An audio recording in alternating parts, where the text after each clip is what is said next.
টুল পথে যাবো রাফে যাওয়ার পর এই জায়গায় এটা সিলেক্টেড থাকলে এটা এরপর যেই পয়েন্ট থেকে শুরু হবে ওই পয়েন্টটা আগে একবার ক্লিক করব, ঠিক আছে?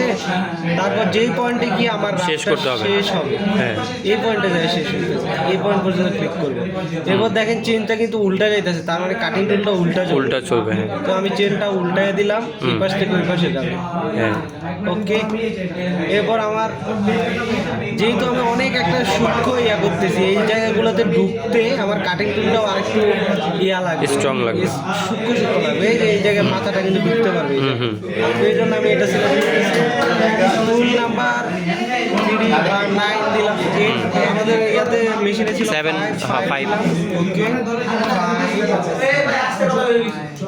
5 ওকে 0.5 রেগুলেশন 0.5 0.5 আচ্ছা 0.5 এ থাকো। প্লাঞ্জ রেটটা মানে হচ্ছে উঠা নামা।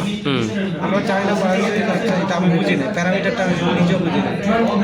এটা ধরেন 1000 ওকে।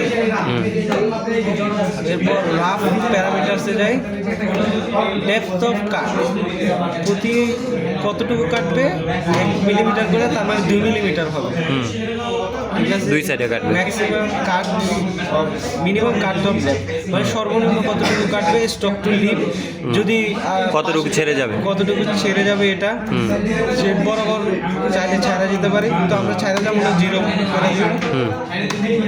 এন্ট্রি অ্যামাউন্ট মানে কতটুকু থেকে শুরু হবে, এক্সিট অ্যামাউন্ট কতটুকু গিয়ে শেষ হবে। তারপর এখানে আরেকটা প্যারামিটার আছে, এটা হচ্ছে এই জায়গায় প্লাঞ্জ প্যারামিটার। এটা আমাদের অন করে রাখতে হবে যদি আমরা ইয়ারগুলো কাটতে চাই, গর্তগুলো ভালো করে কাটতে চাই, এটা অন করে রাখতে হবে। এরপর টুল ক্লিয়ারেন্স,